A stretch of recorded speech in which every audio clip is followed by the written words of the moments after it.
All right. I'd like to call the meeting to order tonight for Tuesday, February 20th, 2024 at 6:01 PM. If everyone could please stand and face the flag for the Pledge of Allegiance. I pledge allegiance to the flag of the United States of America and to the republic for which it stands, one nation, under God, indivisible, with liberty and justice for all. Susan, could you please do roll call? Sure. Reardon, Here. Hepmer, Here. Walsh, Andres, Here. Layton, Here. Stasinski, Here. LaRose, here. Thank you. If everyone could look at the agenda and review it for any conflict of interest.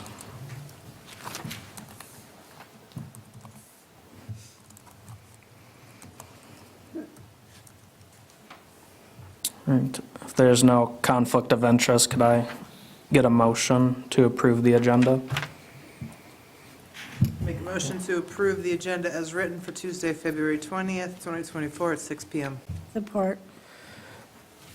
Motion to approve the agenda made by Layton, supported by LaRose. All in favor? Aye. Any opposed? All right. Motion passes. Public comment, is there anyone in the public that would like to speak? Yeah. Yep. I don't know if I should talk at the beginning or at the end, but I wanted to talk about Grace McDonald Park in particular. I'm Karen Waringa. I live at 10 Peninsula Trail, so Grace McDonald Park is right in my backyard. Thank you for all of you that serve on this board and do what you do. I've lived in that home for 37 years, so I've seen a lot of things happen over the years with Jen's Park, I think that's how you call it, and then Arbutus number 5, and of course Grace McDonald. The concern that I bring forward today is the activity that's going on at the park in the middle of the night. Some of my personal hours have changed. My sister moved in with me. She gets up extra early, and so she sees more activity.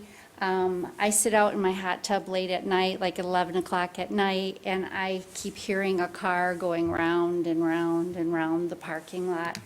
You know, they'll speed up, they'll slow down, turn, and it's 11 o'clock at night. What are they doing? And then this morning I woke up, and this has happened before, it's not the first time, but 5 o'clock in the morning I have car lights in my bedroom window coming all the way from the park. And I live by the baseball diamond, is my backyard, so then you got the baseball diamond, the woods, it's quite a long distance, but you see lights on your wall and you kind of look around. And that was at 5 o'clock this morning. And so as our township grows, I get more and more concerned about crime. The park, when I look at the rules, it's open from dusk to dawn. In the winter, it's open till 10 o'clock for sledding, but all this stuff is happening after that. I did leave a message at the, what is it called, the community officer. I did that last week when I started getting concerned after 2 nights in a row of the car going round and round in the parking lot, but I've not had an acknowledgement of that phone call. So I don't know if there's something we can do as a community, or the police officers can do, or the board can do to maybe step up some surveillance, or maybe even put a gate in and have the gate locked when it can't be used. I know it's not going to stop everything, but maybe it might stop something from going on at the park. So We do have surveillance, correct? Yeah. Yeah. So they should have, I don't know where that surveillance goes to cyberspace, but there should be some stories with that right now there, that you so. talk about it, when I've been over there, I have seen that the sign that says surveillance. I had forgotten all about that. But yeah, so I don't know where the cameras are. I don't go around looking for them, but There's multiple cameras there, and, yeah, we can definitely look into the excessive amount of And traffic Beth, the after hours. supervisor, I mean, I think she has probably a lot of information with that surveillance camera also. Name and number. I don't know if they want to get into it during Right. the Yep. comment or not. Yep. Happy to address that. Okay. Yeah, she'd be a good, Are she'd be a you good source. Are you calling the security officers while the events are happening? No, I am not. I'm calling them, like, when I get to work in the morning at 8 o'clock, I'm leaving a message, because it says right in the message that they're not there all the time. Leave a message, they'll get back with you, so. And I haven't done it multiple times. I just kind of thought, okay, it's been a week, it's gone by. Oh, guess what? You guys have a meeting tonight. Maybe I should voice my opinion or state how I feel about it at the meeting. Yeah, yeah, we can definitely look into it. Okay. And depending on the day, if you know the actual date and the time, that'll help Yeah. narrow down when to look at footage, Yeah. things like that. Yeah. I know we don't keep footage forever, but if Yeah. it's within the last couple times, we know the time to look. that would- At work, we have cameras, so it's like we can backtrack Right. when we think it was. Right. Instead of having to watch days and days of stuff, so, yeah. And I think it's been pretty good so far, but I'd get a hold of Beth. She'd be Okay. a good resource for you. All right, thank you. Yeah, thank you. Sorry to hear that. All right. All right, moving on to the approval of the minutes for January 18th, 2024. If everyone could please review those. I make a motion that we approve the minutes January 18th as presented in the packet. Support? All right, motion to approve the minutes from January 18th, 2024, made by LaRose, supported by Reardon. All in favor? Aye. Any opposed? All right, motion passes. Correspondences. Don't know I if don't think we had any. No, I was just double checking real quick. Other than me canceling the sledding party. Had to happen. Yeah, So sad. It's too Well, we're not alone. I mean, cancellations are happening Right. all over Michigan. Although my sled was ready to go. yeah. All right, doesn't look like we had anything from our prior meeting, so moving on to reports. Garrison, could you please give us a treasurer's report?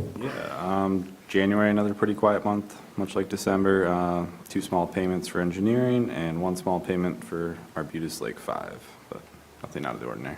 Okay, thank you. All right, if no one has any questions about the treasurer's report, we'll move on to the community garden. Looks like we have that here twice. Is there any reports, Susan, that you might have? No, just I had met with Sam, and he discussed his policies and procedures. Okay. And then I did send him a separate email on some of my reply back on all those. So Okay. That was Okay. good. I think we met like an hour, maybe a little bit over an hour. Okay, well, thank you. Sarah, do you have, Nothing to mention, I don't think at this time. okay. All right, well, that was easy. Yeah, Did we, at the last meeting, I think we said we are a week away from getting occupancy at number 5. Do we know if we got the certificate of occupancy? yeah. Occupancy for Arbutus, Residents of, that's what it's called, right? certificate of occupancy. Thank Certificate you. of occupancy, yep. I do believe they passed the inspection and got the email on that, I think, about a week ago. They were waiting for some things with the locks, because we're going to have the timed locks there, just as we do at Grace McDonald Park. So they are still working on the parking lot. So you'll recall, they had to go back in 10 feet, and that they were going to look at doing the whole parking lot and bring back an amendment, scope of services type thing. And with that, they are still working on that, but specifically with the road commission. So because the road commission has had that road on their list, off their list, on their list, and they know that that's a tricky area, We're talking with them of anything that they can do, and they were going to be coming through there with their ditching program. So we're trying to coordinate that with them and see if they can enhance anything to keep that road, keep more of that water from coming down that way. So we're very fortunate that Wade Trim's Joe Slanecki used to be with the Road Commission. And so he's been working with the Road Commission on that design. So we should be hearing in the next, I would say just a couple weeks. They would like to get the parking lot done when the asphalt plant opens back up. But that means they have to get everything together, get a bid, bring that back for approval, and then get that scheduled. So they should be doing some work on that pretty quickly coming up. Okay, thank you, Beth. Yep, you're welcome. All right, if there's nothing else, we'll move on to number 9, business before the Parks Commission. 9A, the Grace McDonald Cornhole Plan Review. You can see the plan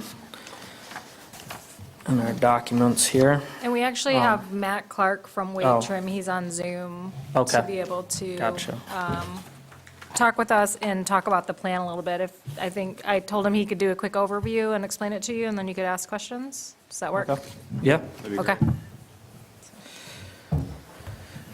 Thank you for having me, everyone. Can everyone hear me? I will Yes. share my screen here in a moment.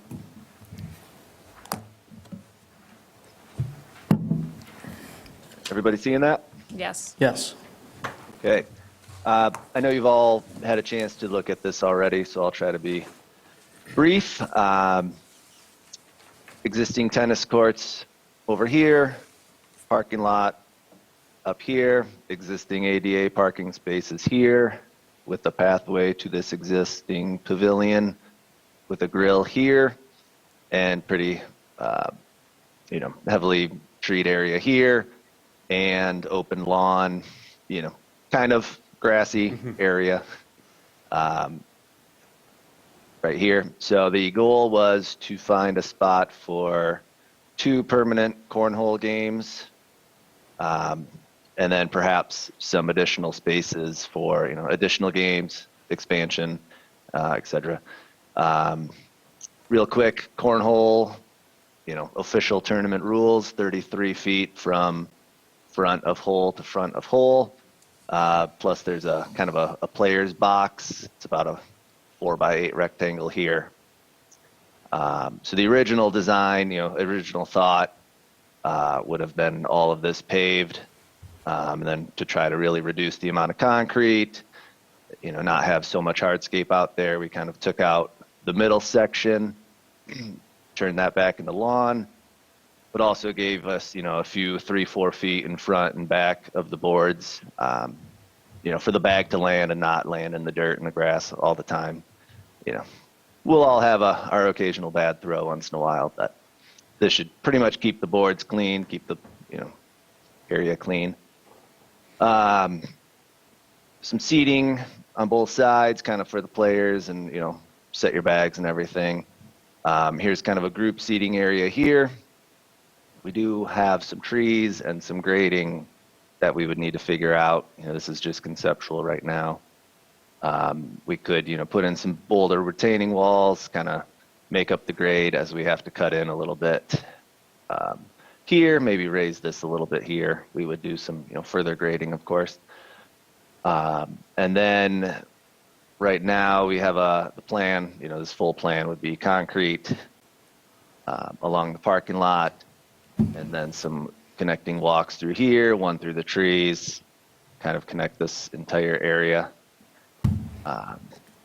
Any questions? I can run through the estimates. I can run through some cost savings. Kind of let me know where you'd like to go next. I have one quick question. Is there an advantage to, if we were to go with all 6 games, having them split up like that versus all together in one continuous row? There are a couple of large 14-inch trees here, an oak and a pine. Okay. So we really tried to save as many trees as we could. So this kind of created a natural kind of shaded seating area in between. We definitely could. We have this kind of spaced out where you could almost fill in 2 more here if we wanted to get 8 games across. But trying to save as many trees, that was kind of the idea of this 2 and 4 with kind of some park space, grass space in between. You could still set up boards in here if you wanted to for some more unofficial games. So I know it's quite early, but, so do you sort of have an estimate on how many trees might have to be eliminated for this or not? Our goal would be, if we were to have this curving walk through the trees, this 7-inch oak here would be the only one that would have to come out. That would give us room to kind of to not affect the trees on the left or right of it.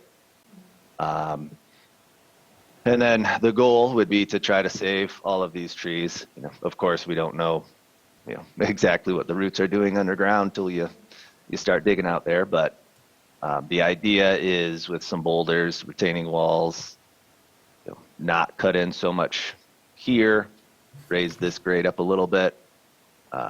The intention would be to save all of these trees around it. Make it happen, it looks good. I love the pathway around it, and I know we had asked to maybe connect everything, so I think those are both equally good. I liked hearing, keeping a lot of open space, not having it all concrete areas. I just like the whole thought of that, and that being mentioned too, so.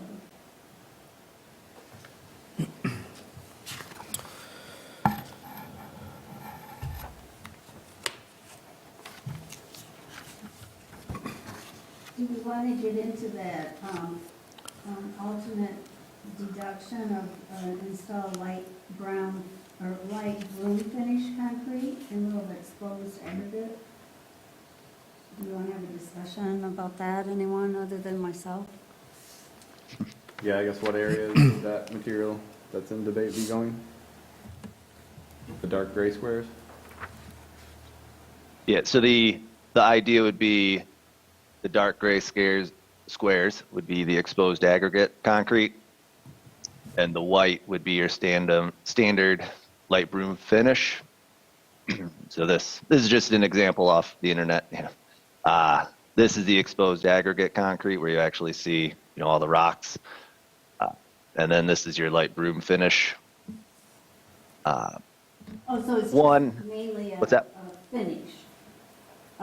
So it's still concrete, but it's just the finish of the concrete, correct? Yeah, Okay, correct. So it's not they're both like concrete. Pervious. They are. They're both impervious, Yep. typical concrete. It's just a different way to finish. So they are done in different pours, different concrete trucks, different forming. So that's, the main reason why it costs extra. The advantage is, not only would it add some interest, it also defines your foul lines and your playing zones. So you don't need, just a standard score line, or maybe even start to put out, tape or paint if there's a tournament. You have a clearly defined, change in pavement to define the line.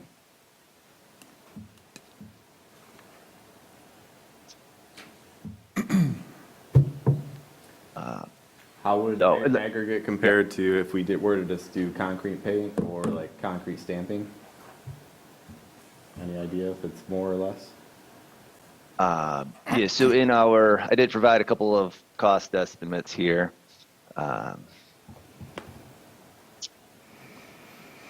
So we did calculate the kind of the deduction if we were to just do this as all concrete. Maybe you could do a few extra score lines. Maybe you could make that foul line, a thicker score line joint than your typical saw cut score line. Rough guess here, $2,000 would be the savings. This is for the option 1 concept, which is just these 2 game boards here, or 2 courts. There are some much larger savings we could, I think, eliminate if we wanted to look at larger chunks.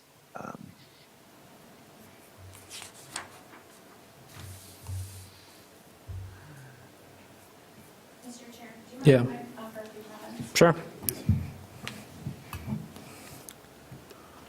So just a couple of things, as I did meet with Wade Trim after they came up with this, but before they brought this to you. I think the thought behind some of the things with the landscape architects, I think they did a really nice job in, one, offering the ADA accessibility to the remaining amounts of your courts in a better way than we have it now. Remember, now we just have that crushed aggregate that's, it's not a concrete, I can't even think of the name of it. And so that sidewalk going all the way to the pickleball courts will be very nice for players and park users. And then what they've done is in bringing that, the sidewalk down on both sides and creating kind of a nice looped area that obviously is all ADA accessibility.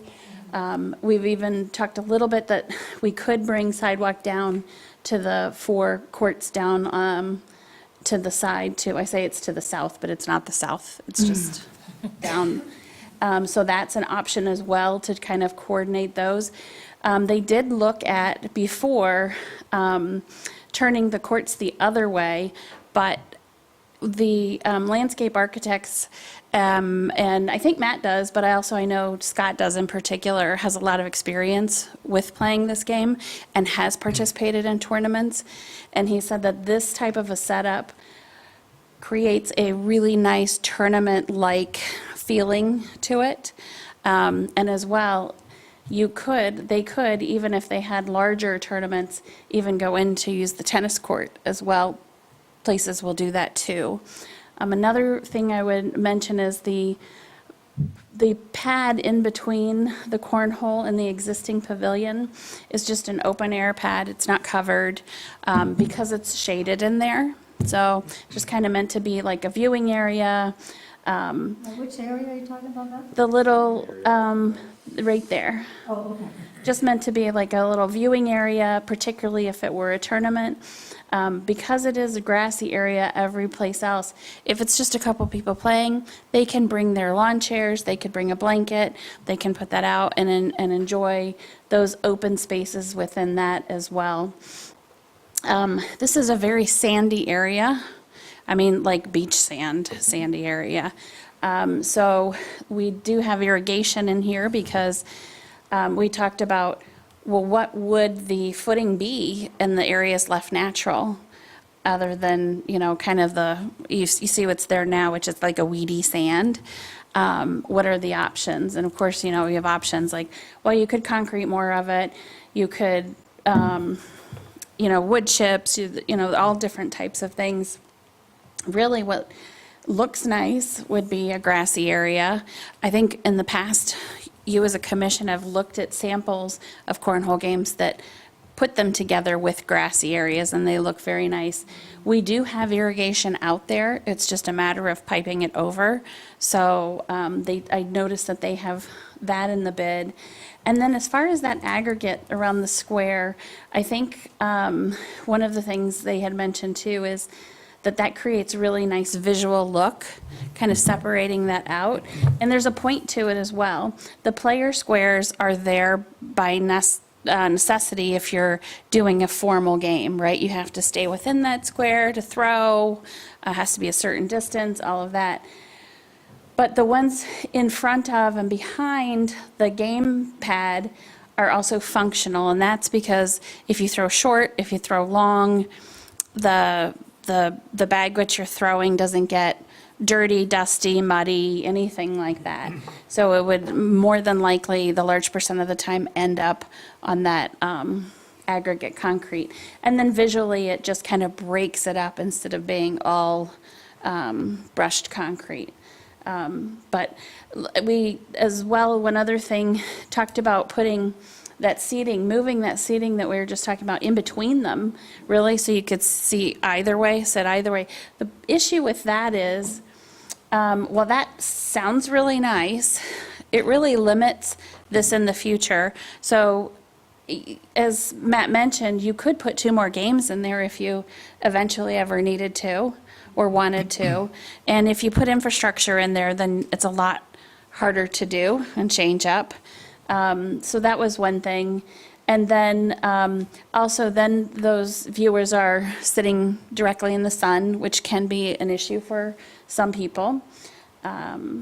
But, all in all, I was glad they were bringing this to you with the connectivity, the ADA accessibility, the opportunity for something different at parks. Trust me, everybody and their brother is putting in pickleball right now. Every supervisor I know is like, yeah, we're putting in pickleball courts, which pickleball courts are great, fantastic. But I think that this is a really neat opportunity you guys are looking at with a real multi-generational component to it, and as well a component that it could be very casual, like you stop by with your kid and play after school, and yet could take on like a tournament type approach to it. And just in case you didn't know, we apparently have a professional cornhole player who lives in East Bay Township. So I thought that was kind of an interesting piece of trivia, and I think I'm going to try and get a hold of them just for fun. But anyway, so I just wanted to mention a couple of those things, Matt, just from my perspective, when you had walked me through it before getting these materials completely ready for the Parks Commission, so. So would we be doing grass all the way down to the bottom end of the tennis courts and where those 6, the option 2 is? Would that all be grass? Grass. I think we would take like what I'm imagining, and Matt, you say if it's different, kind of, for lack of a better, a larger, like rectangular portion in there that is seeded and irrigated. Okay, so, so I understand, that option 1 has the 2, well, there'd be 4, but right there. And then that option 2 is like for future? There's 2 bids. It could, Yeah. it could be. So what you could do, because they wanted to give you some flexibility, and these are what some of your decision points are tonight. You can put in just that phase 1 with just that, or and phase this into 2 phases, or you can do the whole thing at once. And So that's a choice for you. And as well, I think you have to take a look at, what the prices are. Think about that. Does it make more sense to do it in 2 phases or 1 fell swoop? And then also, it always goes back to how do we fund it? So you have other projects, Grace McDonald Warming Hut. And I think Sarah's going to talk to you about this later. You have an opportunity for a passport, to put in for a passport grant. And both of these, I think, would be a really good application for a passport grant, just what you decide that you want to do.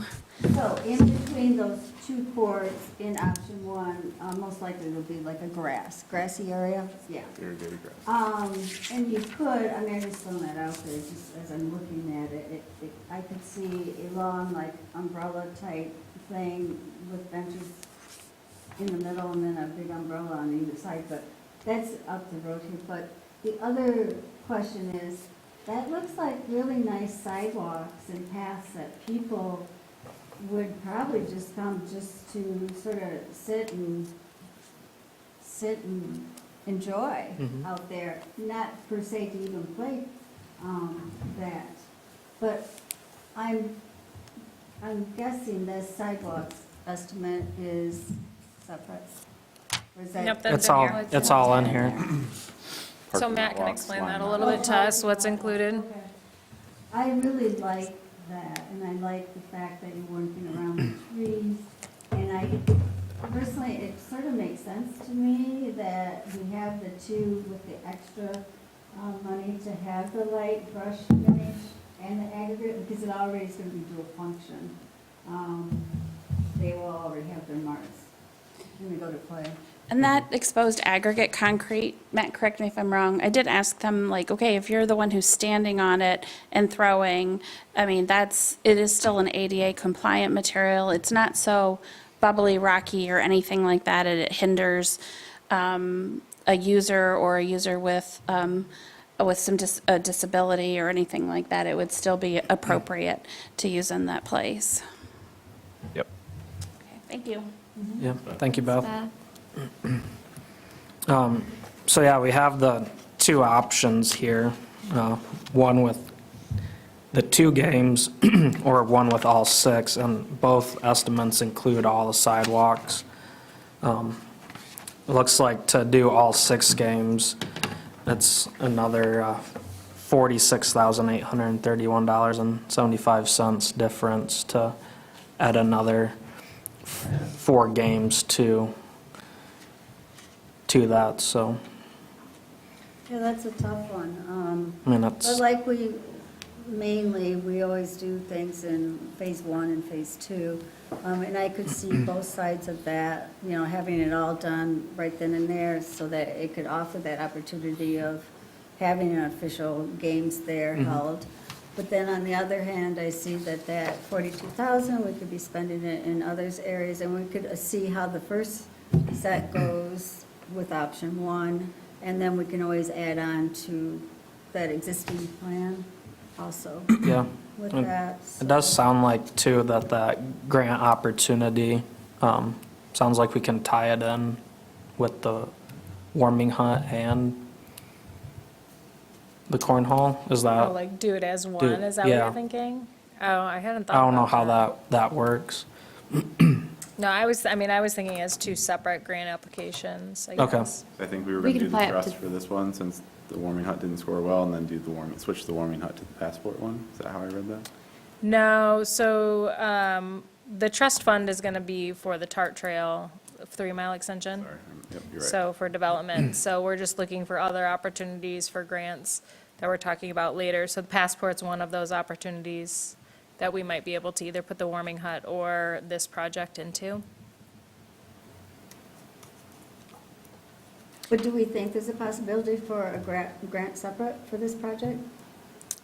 Yeah, I mean, we can look for a grant to try to fund it. I think you've got a lot of ADA components in this that would help some of that score because of the Family sidewalk. gathering spots, Yeah. But, community. right.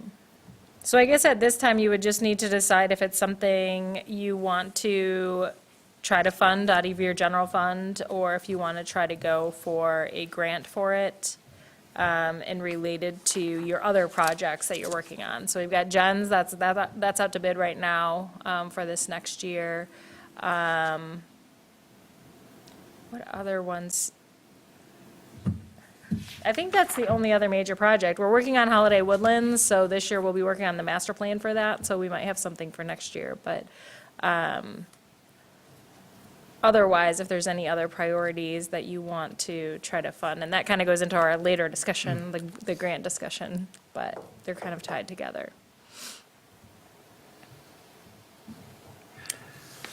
I'm wondering if there's a phase 1.5 option where, I know we talked about it when you first brought this up, doing the 2 official games, but leaving extra concrete on both sides, so if someone brings their own boards, they could then set up 2 additional games on the outer extra concrete. They could also do that, too, in the grassy area. You don't need concrete. Okay. That's why I was asking if the whole thing below would be grass if we didn't do option 2. Because grass would be between them all already, you know, but if we were only doing option 1, I didn't know if we would finish grass all the way down. You can easily So, do. I mean, that turns it into a multi-use area too, if it's kind of grassy instead of just sand and weeds. So, My thought was if you're like a hardcore cornhole person, you probably have your own boards, maybe even made them.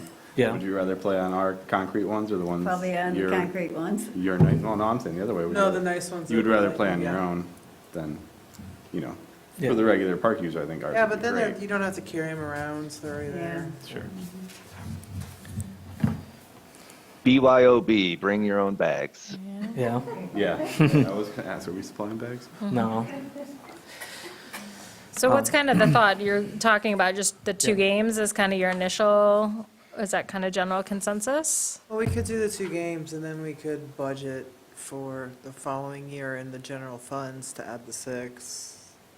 Or still pursue that going out for grant money too. I mean, I think that should definitely be in the forefront too, but I would be in agreement with going with the first 2, and I'm all for the pathways through there, the sidewalks. I just think that's gonna be just such an added feature with people playing, kids, families playing from baseball to tennis, they can go sit under a tree and whatever, have a little picnic, so I just think that's really nice. Very If we nice. break it up into 2 phases, though, the irrigation is different on the 2 plans, I'm assuming, because we wouldn't have, is irrigating and putting down topsoil and grass extended all the way down in the first plan? If we like prepped the area for future cornhole games, Or should we just put the pre-plan for the second, add the irrigation and have it in its place, because you already have the engineer plans for the option 2, and just go ahead and do the irrigation on the first phase, and then we already at least have the irrigation set out. I think that sounds like a good idea. I don't know what others Yeah. think. And then we wouldn't have to revisit that. Matt, do you I understand think what you- she's saying? Yeah. Do you understand? You could bring your irrigation line in wherever it comes through, and then maybe put some large spray heads that could, just kind of shoot as far as they can shoot, and, throw some seed down, make this look, better than it is. And then when it comes time to do this phase 2, just change out the heads, change the irrigation, so it actually falls around, do your construction, and you're not spending too much extra money in phase 1, knowing you're going to tear this area out, but just some overspray with water and some additional seed as you're doing this work. I think you could make it nice enough grass area without, wasting money knowing you're going to tear it out soon. Well, that's what I'm wondering. That's what sort of, I don't know. I only know drip edge, but not irrigation, but what I was saying is there's as Corey had said, there's a difference of $2,000. Can you go ahead and run that irrigation in option 1 as if we had chosen option 2? Pre-line that irrigation right up, just let it sit there. And so all we'll have to do then is get option 2 going with the pads, basically, at that point, right? I think the risk of excavation with all of the construction equipment, I get it. I do- forgot about that. you do more damage to the lines that you put in. So I think if you stubbed it and made it Yep, ready to forgot tap about it. into. I mean, I'd like to encourage, with the 2 that we have, we want to certainly encourage people to bring their own to add to the space. Or if those 2 are being used, then if you still want to play, you can just bring your own. Right. Or sit there. Or yeah, if Right. anything, it'll be nice grass for. That way if do we- anything on it. yeah. Right. If we use the grassy area, multi-use / additional bring your own boards kind of thing. Is there a way to do like option 1, and then if there is a way to get a grant before construction to potentially do option 2? That's not what I'm thinking. I mean, if we're gonna look at a grant, then try to fund all of it if we can, as an option, but if we need to pay out of pocket, then try to phase it. Yeah. Yep, Yeah. exactly. That's doable, I kind of like. I like that idea. I wonder, for the first 2 though, I see it's 2 and then 4. Could it be 3 and then 3? I think with the trees and the grading, Yeah. that's why there is the little gap there. They look so Oh. close, like, I mean, this is just pretty conceptual. I don't think Yeah. this is a final. And I think too is that seating area, it would affect that seating area. that'd And I be too think close, they- you think? I think they moved that Or at least around we'd have those to take the trees shade away. already Mm-hmm, to bring that out, yeah. okay. I get what you're saying, but with the trees and stuff, I think that's why it was Yeah. split up how it was. I like the two-phase approach. Yeah, but if we get a grant, we just Well, go yeah, for the whole swing thing. big with the grant and then Yeah, if we If it's can't. general fund, if Well- it's general fund, let's break it up. If we can get a grant, let's just do the whole thing. What would our timeline be for a grant, though? Well, that's what I think Sarah's going to help look into, what our options are, if any, and time frame. Right, I mean, is this I'd have to look at your budget. I don't know if you have enough in your budget for this summer construction either way. So I think we're We didn't put a lot in. we're We doing, didn't have the treasurer's report. It was only showing We sort of January. bypassed that. It's got the budget in there, but Yeah. I guess there's 50,000 for McDonald park improvements. There ain't no 142. Well, I do like the idea, I think everyone's saying, you know, option one's great, and then we can go for grants and that for the whole, option one and two together, Okay. and get it going. And as far as the aggregate or the additional charge, what's everyone's thoughts on that? I think the cost savings of like $2,000 just to go brushed finish concrete, I think it's worth the $2,000 to have the variety looks. And it's actually functional too for And it's defining functional. player I think space. that'll Yeah. make it more appealing for users, especially if we do get into I don't know, drawing in an actual professional cornhole crowd. I think they'd really appreciate that. Yeah. Yeah, you're going to have people bringing duct tape, spray paint, who knows what, to try to make official lines, and I think this would, give some interest and prevent any need for that. We'll have to put a Oh. sign up with the rules. No graffiti, huh? Are there We're gonna any need a other, separate camera for that area. are there any other areas of cost savings that weren't addressed in the estimate? I know you mentioned bigger chunks earlier. I'm just curious if you had an idea of what those were. I think the sidewalks. Yeah, which I don't want to do that. Yeah. Yeah, I mean, I'll just use a highlighter here. You know, this was, I think, a $20,000 walk. Line item here, or sorry, $12,000 line item. The parking lot sidewalk. If we don't do that, potentially you could eliminate this one. If you don't, there is a walk over here, so technically this would all be accessible. So you wouldn't need this walk either. But you start to lose kind of the nice flow of the site. Yeah, plus Agreed. everyone from the park gets benefit from those, so I wouldn't want to get rid of those. Yeah, I think we don't want to get rid of that The sidewalk. boulder retaining wall, I guess, is the third biggest It's- chunk. Is there another option besides boulders? Not really. The cheaper option is cutting down trees, but we're trying not to do that. So Did you say I- the cheap, oh yeah, you did, okay. Yeah. I'm looking at how close those trees are, and just knowing that their roots tend to really extend out, like horizontally away. I'm just concerned that any attempts that we make to save them is gonna result in them being unhealthy anyways, because their roots are just gonna be right there on like half the Not tree. necessarily, I they're think- pretty big, they're pretty old. I think we have to save raise as many the, trees as we can. on I think this. the grade's getting, we're raising the grade there. So it's not like we're taking it out and digging into the tree roots. And it's not gonna But be like the that tree deep. roots go out How deep very is that? far away. No, I And- think we are cutting in on that side, raising the far. Like, cause I mean, yeah, on like the right side there of the top two games, they're very close.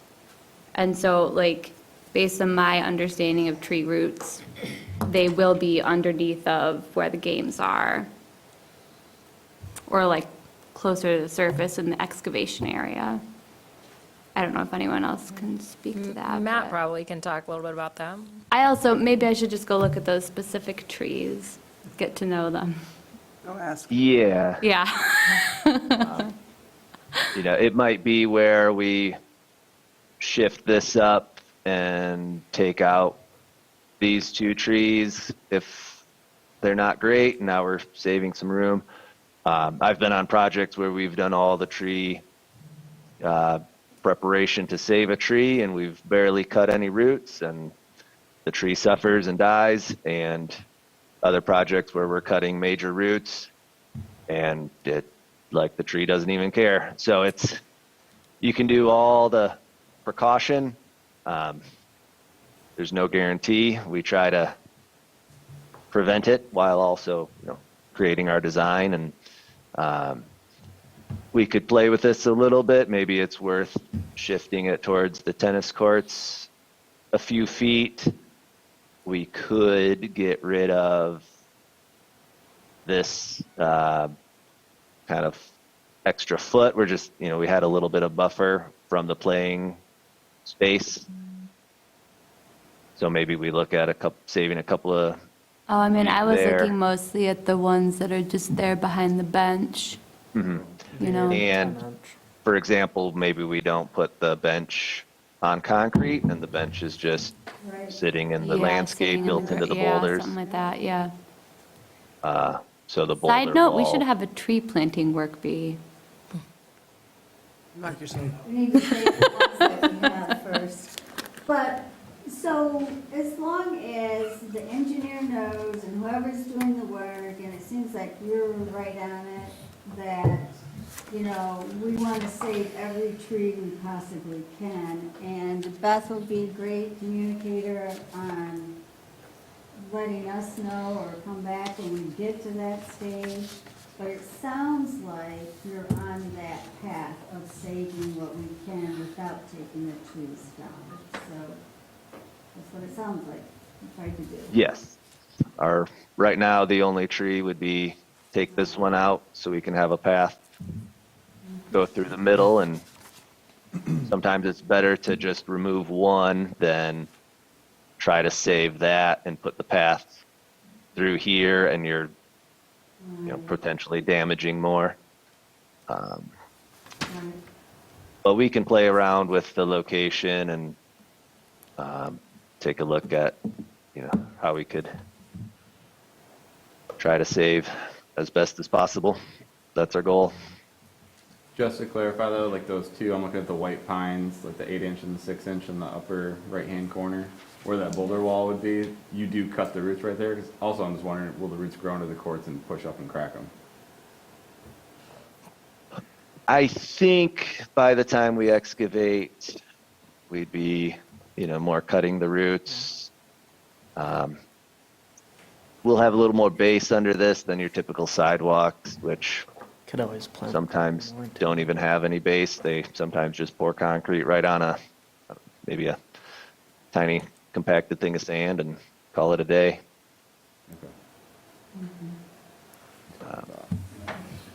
Do we need to make a motion to go with one option or the other?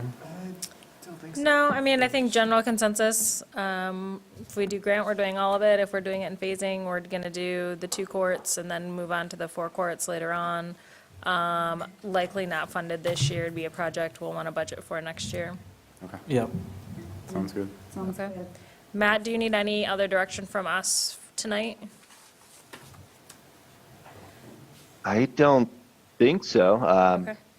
We can proceed with option 1, planning that a little bit more and finalizing grades, and I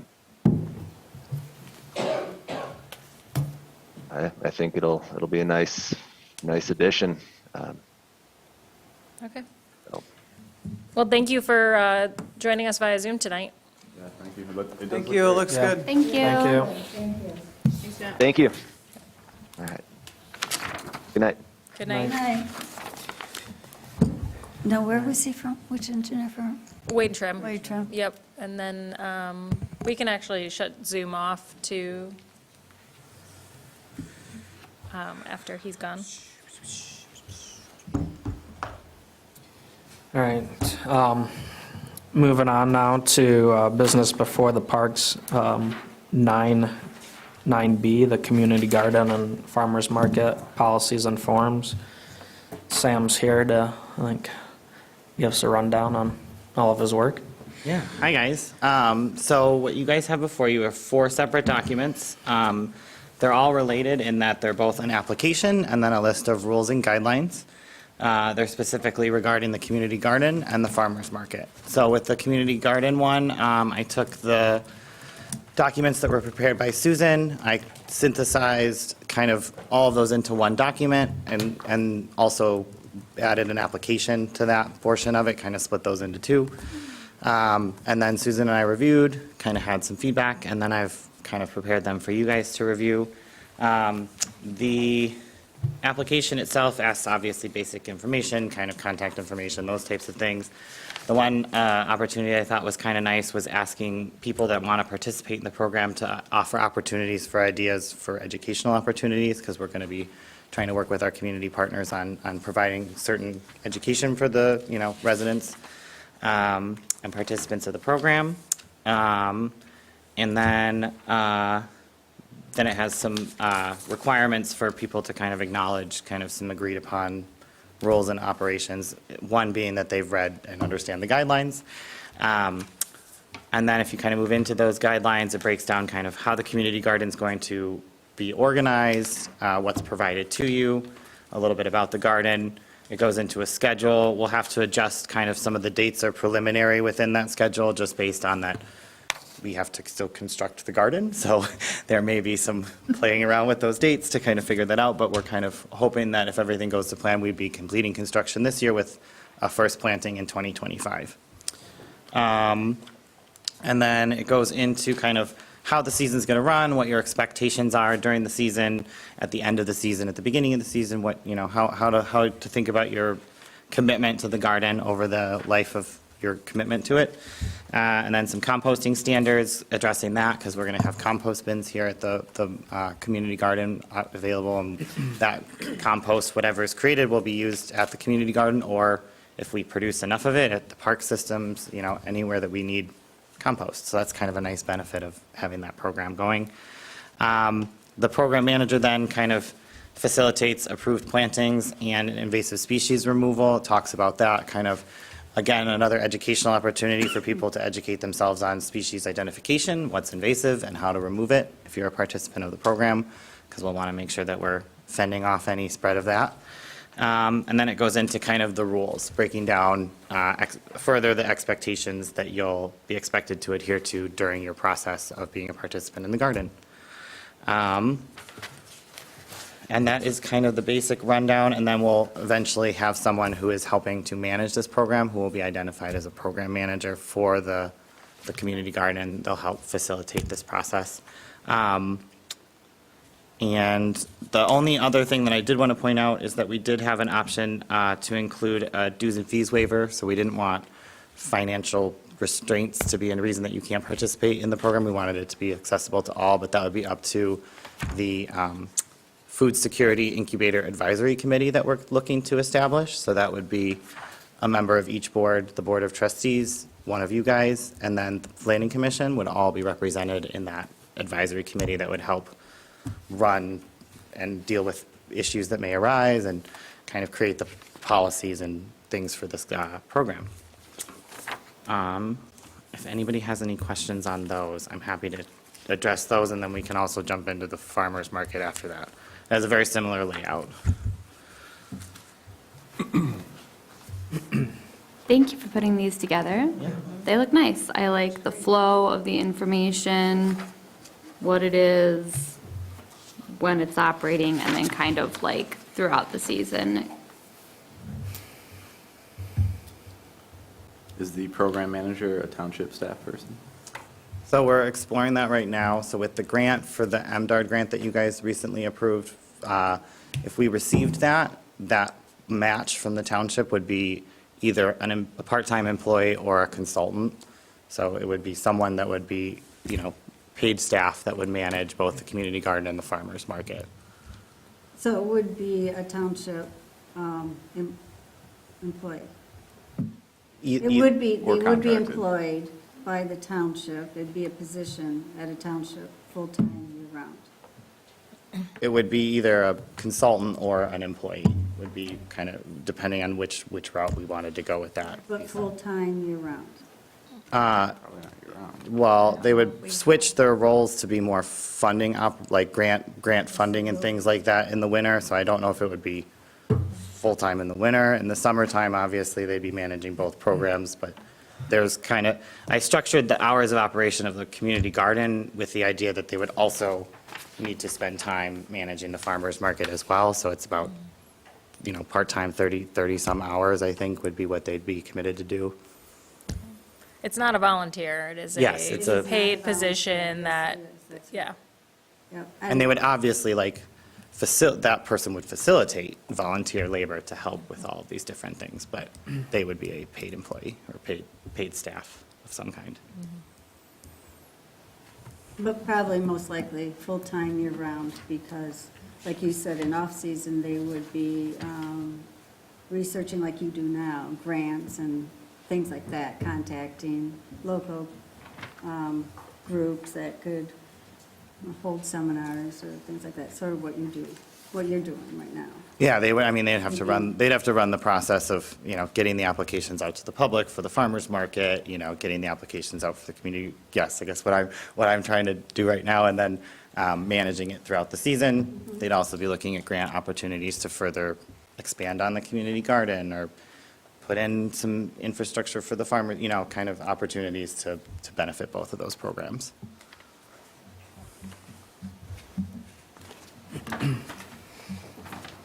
So you're looking at a program manager for the governance, most likely it will be full-time year-round, and then you're looking for sort of like a subcommittee that would form one person from the Parks Commission for the Food Security Incubation Commission. Yeah, and they would be like the overseeing body, so if there were issues in the market between, the vendor and the program manager, and somebody either needed to be removed or, addressing any sort of concerns that go beyond just the program manager's ability to make those decisions. We want to have a body make those decisions and have input on that, so, and then I guess adjusting applications, rules, guideline, that kind of stuff would go through that subcommittee that would be responsible for kind of overseeing both of these programs, yes. And then the program manager would be more day-to-day operations, checking in on the farm, or the community garden, making sure that that's keeping, it's being weeded and it's being taken care of, and there's, that people have services offered to them that they need help and that kind of stuff. All right. Thank you, Sam. Is there any more questions on the community garden or move on to the farmer mart? Yeah, I want to hear about the farmer's market. Yeah. Okay. So with the farmer's market, I brought up last time, I have some experience running one. I managed the Sarah Hardy Farmer's Market. I created the application with a similar format. It gets contact information. It gets a little more complicated because some of the farm owners don't always work the vendor booth, that kind of thing. So it needed to capture a little bit more information, as well as kind of, we want to understand the size of the booth that people are thinking they're going to take up, because I need to be able to plan a map and figure out how they're all going to fit together. And then getting a little bit more specificity on like what types of vehicles they can bring or are planning to bring, trailers, that types of stuff. And then it goes into like the categories that are how you break down different vendor options at the farmer's market. You have like raw agricultural products, so that's like I grew a tomato, I brought a tomato kind of a deal. There's value-added agricultural items, which are items that you cultivated and then turned into something else with more, with a different value. A lot of those go into the details in the guidelines that I came up with, and then there's forage and crafted goods. And then also one thing that we'll be offering that's kind of unique, since we are doing an evening market, is food trucks. We'd like to try and see if we can attract a couple food trucks. We're going to have some picnic table areas available for people to like sit and have, a good time and hang out and make a community place for everybody. And then, again, some kind of acknowledgements that, go along with running a farmer's market that you want to make sure people understand. And again, reading the rules is one of them. If you kind of jump over to the guidelines, we break down kind of our mission for why we're doing what we're doing, what's going to be provided to you, and then a schedule for the season. This is all dependent on that. Everything moves forward as we kind of look at it, but these dates would kind of be what we're looking at, beginning and end of March for the application window. Hopefully selecting vendors by the 15th. We'll have that Food Security Incubator Advisory Committee established by then to review applications and approve who gets into the market. And then kind of our hours of operation. So it'd be 3 p.m. to 7 p.m. on Thursday nights, trying to capture people kind of getting done picking up kids with school, getting done with work, and then, the evening crowd that might want to come and have dinner at a food truck. And then it gets into kind of who can vend, kind of the process for evaluating vendors, and then goes into more detail on those categories that I explained to you. A couple unique and awesome things that I did want to point out is we can have small wine vendors come and do sampling. That's something that is part of that category. And then again, the food trucks is another unique thing we would offer in the area. So if you go to number 6, that has a market map on it. So that's kind of the proposed map for what we'd be looking at as the location for parking, as well as the location for booths. We'd also be there's already money in the budget from the grant that we received to do signage, and so we'd probably be putting something along 3 Mile Road there that would be either flags or signage of some kind. Putting it in the back parking lot was a security and safety issue. It's a lot easier to close off that one driveway and have that all be pedestrian focused versus closing off multiple parts of that front driveway and trying to keep people in vehicles separate just became challenging. So we will make up for that with adequate signage and letting people know that we're doing what we're doing. And you'll also kind of be like, oh, what's going on over there with those food trucks and the tents and things. So that'll be kind of nice. And we're able to, these are all individual spots, and everything is structured to have, 1 to 4 spots. So it all depends on the size of the vendor. So it will kind of push and pull the maximum number of vendors we can have. But we have about 40 parking spots. So if everybody took 2, then you'd have 20 vendors, kind of a breakdown, and then the math changes as you go. So yeah, and then kind of gets into the rates and booth fees. They're pretty comparable to the area. I referenced Sarah Hardy's rules and regulations to establish this, to make sure that we're somewhere in between kind of the high and low end, and some of the other local farmers markets, Elk Rapids, things like that. So pricing and spot allocations were kind of similarly structured. We do have the option to either pay per market, or if you paid upfront for the entirety of the season, you would get like a percentage back of a refund of 10% at the end if you attended every market. So kind of a way to have people have buy-in, have skin in the game, and have a reason to come to every market and ensure attendance. But it also gives our farmers a break, which is pretty cool. Like if you show up for everything and make money every time, we'll also give you money back at the end of the market. So that's kind of how that costs and will break down. And then it kind of goes into, again, kind of what you'd expect on the day of, when to show up, how to park, those types of things. And then it dives into kind of rules and regulations. They're pretty simple, peaceful environment, no semis, that kind of thing, be respectful. And then it goes into kind of the process for appeals, which is when the advisory committee would come into play. You guys would need to kind of address issues that may arise. And then we do have the opportunity for entertainment vendors. We're going to keep it very simple because I'll just be really happy if we have some vendors and some people in the parking lot. So like the food trucks and the entertainment may take a minute to kind of organize, but we do want to also allow the opportunity within reason to like provide somebody to play the guitar out there or something, have some music going while we're creating that sense of place. So that's kind of how they break down. So please let me know if you have any questions. What, at the end you said, and you listed, you know, you were talking about some products that would be incorporated in that farmer's market. You said forage and what? Wildcraft, so they're foraged item, mushrooms is a good example, morel mushrooms are, Wild, you said wild crafts. yeah, I think that's Maybe, like, that's just the technical definition from how the Michigan Farmers Market Association breaks it out. Wildcrafted, sorry, and foraged items. So those are, What's the definition of wild crafted? Grown in the wild, I would, yeah, I think it's similar to like a foraged. Is it a live thing, or is it like a item that you crafted together out of? No, it would be that the wild has crafted the item that you have found. It's like a mushroom or a, like, Yeah. not a the mushroom. not a wreath Not a of natural wreath. flowers or something like I was that. just That's what I was clarifying thinking. that. Yeah, Mother Nature crafted it. there we go. Mother Nature crafted. No, I think this is really good project you've been working on, Sam. I think it's pretty cool. Yeah, I like the flow. The back parking lot makes sense. I was worried about visibility, so thanks about adding the signage note. Yeah, that's great.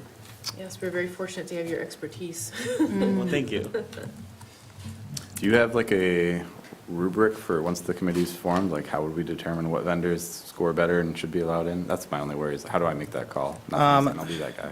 So with some of the categories in here, there are limitations on the number. So like the wine vendors has a list of, a limit of 3, you know, and the categories break down of level of importance. So like the people that grow raw products should be privileged in general, just like they grow stuff, they want to show up, and their stuff tends to be, yes. So like you want to make sure that they have space to sell their products because it's not like a loaf of bread or something that somebody like may have crafted and has a longer shelf life than like, we picked this morning and I got to sell it. And then typically you have less wild crafted and foraged vendors. That's usually maybe 1 or 2, a handful of people. So those first 2 categories are going to be your main bulk of things. It also has it in here that you guys would look at geographic location. So if they're an East Bay Township farmer, they would get privileged over someone outside of our district first. So they would get preferential acceptance. Is And then that you, listed anywhere? yes, yes. I believe it is listed in who can vend. Yeah, I read it Friday or Saturday night, so. Yes, vendors who are located within East Bay Township geographical boundary will be given priority. So making sure that we're supporting our local farmers first, but then that would kind of be up to you guys to look at their mix and kind of look at what the mix is of the market already, you know, kind of evaluating, making sure that you have a When you diverse say mix. you guys, are you talking? Well, That would be like the advi- whoever one of you The decides food to step. Yeah, incubation yeah, the Food Incubation Commission, Advisory okay. Committee. Just clarifying. Sorry, not We all don't of want you. to be deciding this. Whoever would be Be on the, that representative. thank you. Yeah. So how is this currently being advertised? Is this just on our website? I mean, how do vendors know that, hey, East Bay Township's gonna open a farmer's market this spring? Well, I have not done that yet, but we Okay. just received the approval for the grant funding. So that agreement was just recently approved by the Board of Trustees, so we should have that money shortly. I've started working with someone on a logo, so as soon as I get that logo together for the farmer's market, we'll hopefully get that out there so that we can have that on the marketing. And I have kind of a running list of farmers I think I'll reach out to let them know, but we'll also put something on the website, you know, kind of really try and get that messaging out. I've also thought about, you know, the ticker might want to write an art, you know, looking at other ways to just get the messaging out there that our application is open. Sure.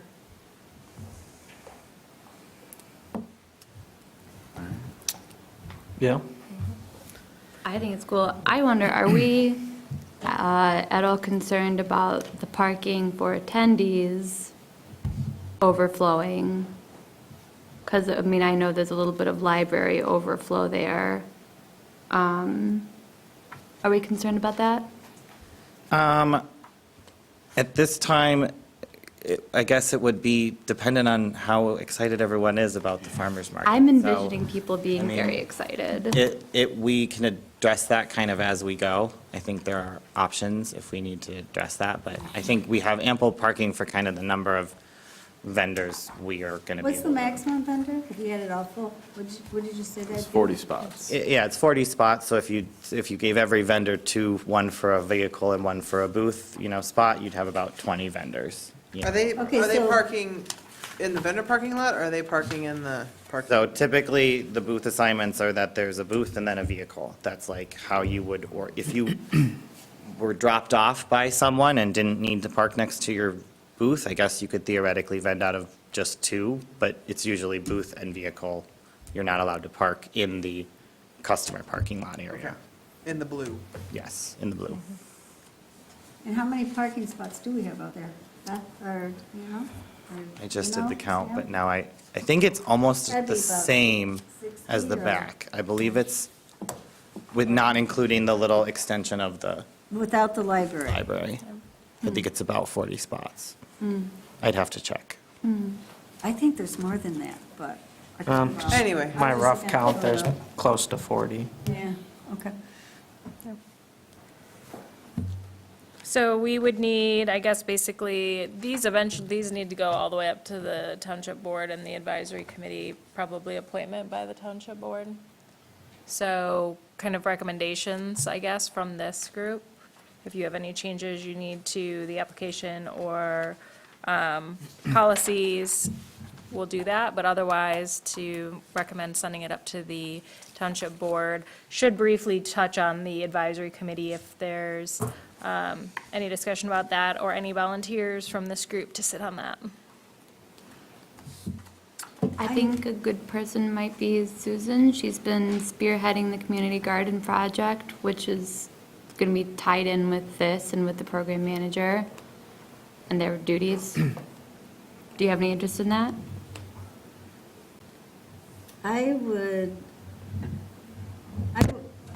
To be honest with you, I would like to offer it to Corey, because she's been on that committee also, and if she was interested, if the board's okay with it, I would recommend Corey other than myself. Yeah? Corey, we'll get back to you on that. As I'm far- not saying no. Pardon? I'm not saying no. It's not gonna be like a meeting every month, is it? It's just gonna be, Oh. No, it's just on that incubation committee. If there's any issues that need to be discussed, it'd be brought to And I the think, committee's attention, and I believe Corey would be good for that.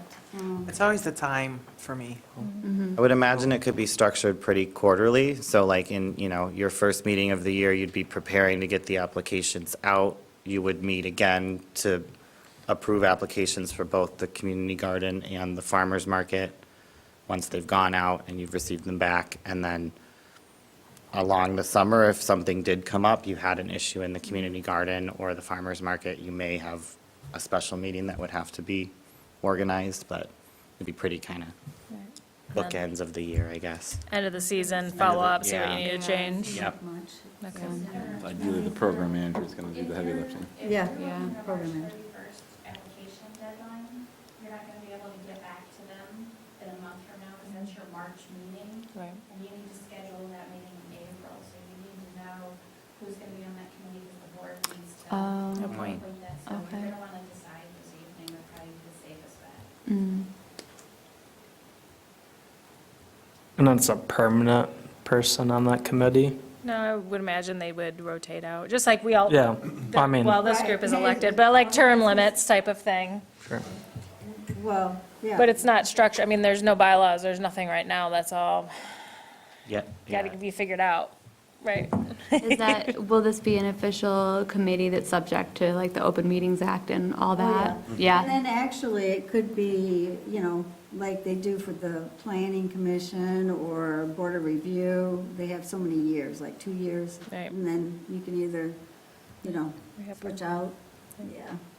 Well, I guess, does everybody like the structure of having one Parks Commission, one Township Board, and one Planning Commissioner? Everybody's Yes. comfortable with that? Yeah. Okay. yeah. Yeah, I'm fine, I'll just have to have input on time of Okay. day. And it's, Right. hopefully they'll work around, it, you know, it isn't gonna be all like it. And, well, when you're dealing with planning commission and all those, they're gonna be all at their different meetings too, so a good time that the program manager would structure that everyone could meet together. I only have one change, page 12, the program manger. That's it.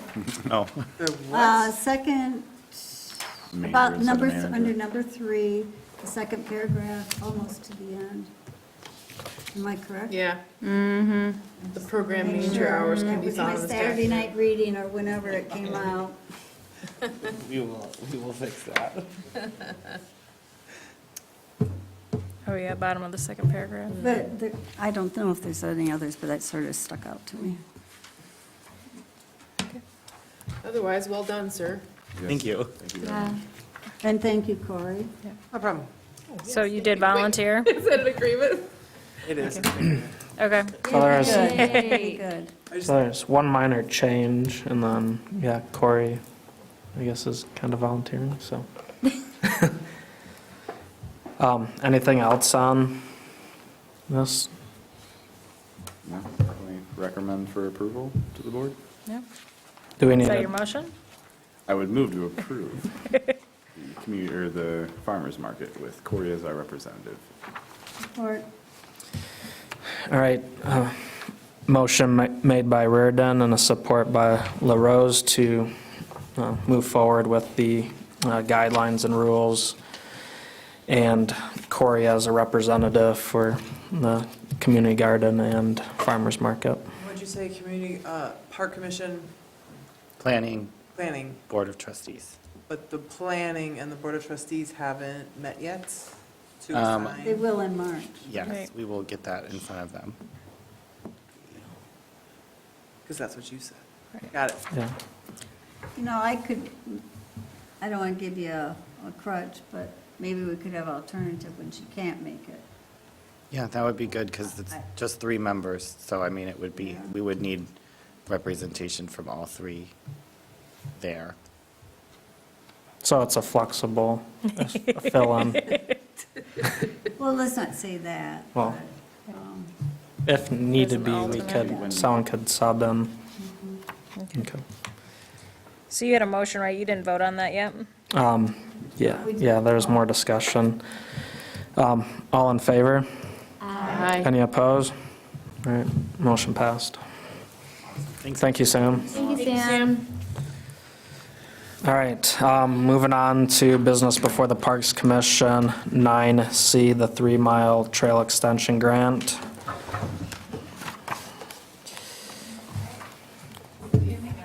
Thanks for evening. waiting. Moving through. It's a lot of good content, and I think that this, the 3 Mile Trail is appropriate to come after the community garden, because I think with the farmer's market and the community garden and the safe routes, it's going to be very transformative for East Bay Corners. So like, East Bay Corners has been this vision as kind of a community center for a long time, and I think it's exciting that it's finally starting to come to fruition. So I was just asking Elizabeth when we last updated you, and that was August. We came before the Parks Commission. It was the day before the open house for the 3 Mile Trail, so we had a great turnout at the open house. Since August, we've continued working with OHM, the consultant firm that's doing all the design engineering for the 3 Mile Trail. We've met with property owners that are granting easements to the township for the 3 Mile Trail, as well as adjacent property owners that just kind of working with them on any concerns they have related to buffering or the trail. So I think we've made really good progress. The one change that I did want to highlight to you with the 3 Mile Trail, you'll see on the map, the updated map in your packet. We had originally planned to have 2 crossings, so the 3 Mile Trail was going to kind of come to a terminus right at Grand Traverse Academy. We were hoping to have a hawk signal, which basically stop traffic to allow people to cross, like, right from Grand Traverse Academy over to the East Middle School entrance.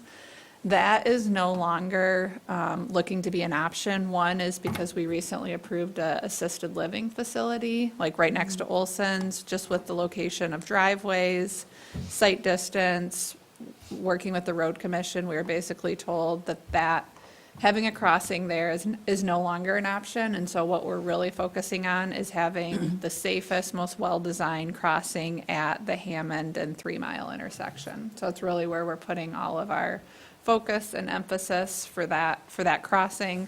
And that crossing is going to be kind of like the intersection between 3 Mile Trail coming in and the safe routes, which is going out along 3 Mile and Hammond Road. So I probably didn't explain it that well, but the map does a nice job kind of showing you. Let me just pull up the map real quick. The map basically shows, you'll see the 3 Mile Trail is the orange, and then the safe routes is the yellow that continues along Hammond and then down 3 Mile. So in terms of the construction timeline, we're still sticking with 2025 for the safe routes. So that's going to be this dashed yellow that goes up 3 Mile and up Hammond. So that's going to be next year, and that'll be nice support for farmers market and community garden. And then Hammond Road is also going to be redone that same year, so it's going to be kind of, we'll be able to coordinate both those construction schedules and the intersection improvements. And then the 3 Mile Trail, that's the expensive one. That's the one that we're looking at for 2026 construction. That's the one that we don't have all the funding lined up for yet. So we have, Safe Routes is all paid for. We've got the grant funding. The township is putting in some match. With the safe routes, it's really just securing the easements, and we're close on that. But the 3 Mile Trail is very expensive, so that's kind of what we're here to discuss tonight. Elizabeth has done a ton of work, and we'll be submitting a TAP, Transportation Alternatives Program, grant application tomorrow through the Road Commission. So Board of Trustees approved it, that's going in. The Road Commission is the applicant on that.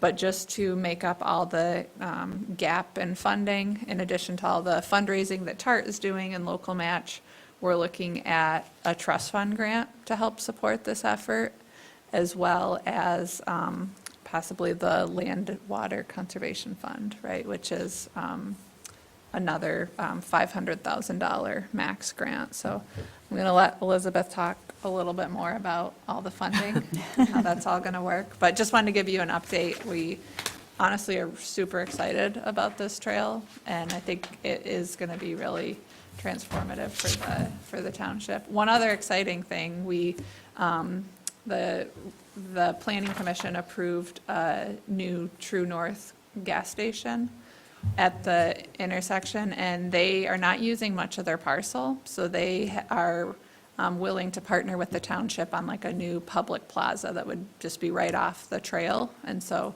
we're looking at some funding for that to have like kind of, think of what's at the open space where there's like a statue, the bike statue, seating, kind of a brick area for people to, when they're out on the trail, be able to kind of stop by the wetlands and get a little ways off of Hammond. So it's exciting. There's a lot of projects that are going to be. Unrelated, are they putting in a car wash there? They are. So this plaza will have a nice view of the car wash. It's going to be just to the east is what we're looking at. And when did you say they were redoing Hammond? That's 25. 2025. It was going to be last fall, then it was going to be, I think, this spring. Now they're looking at 2025. So they'll probably take it off and won't do it. I think they definitely will, but yeah. So I think for us, it's going to be good timing to have it done at the same time as the safe routes. For sure. So Thanks. And nice to see everyone. I think Claire painted an accurate photo with, it is a large sum of money, and it's going to require some creativity and a number of different funding sources. So there's a couple different ways that we look at our budgets. From the development side, is if we look at the full budget as a picture, we are looking at a very large number, so around 12.5 million. But that is from conceptual all the way through covering project management and a maintenance set aside.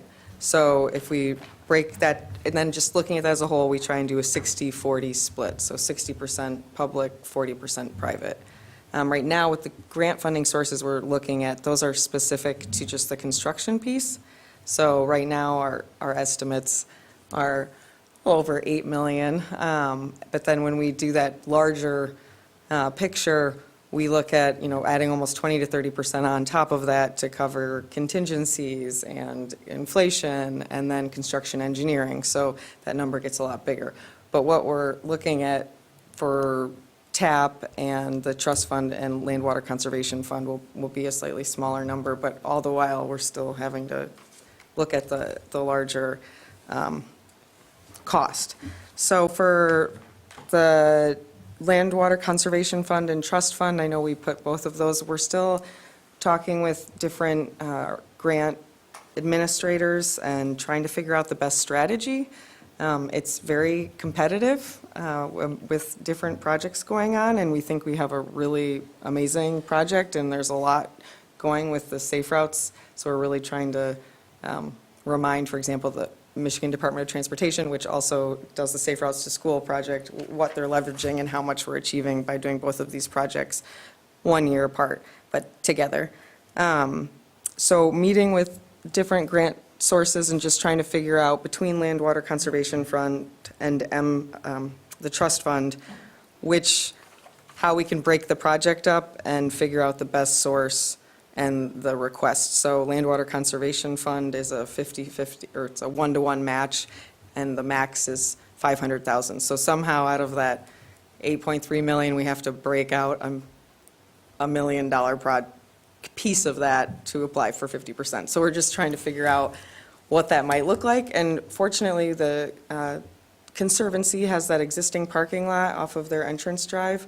So that is a great terminus if we have to break the project up. So we're going big with the TAP grant tomorrow, and we're going for a full, asking to do it all in one. But if that's not possible, we have a kind of it's not really a halfway point, but a terminus so that we can break it up. So we're continuing conversations with everyone at MDOT and DNR so that hopefully if we do put in a request for example, TAP, and it's just not feasible, to let us know, and we can try breaking it into two.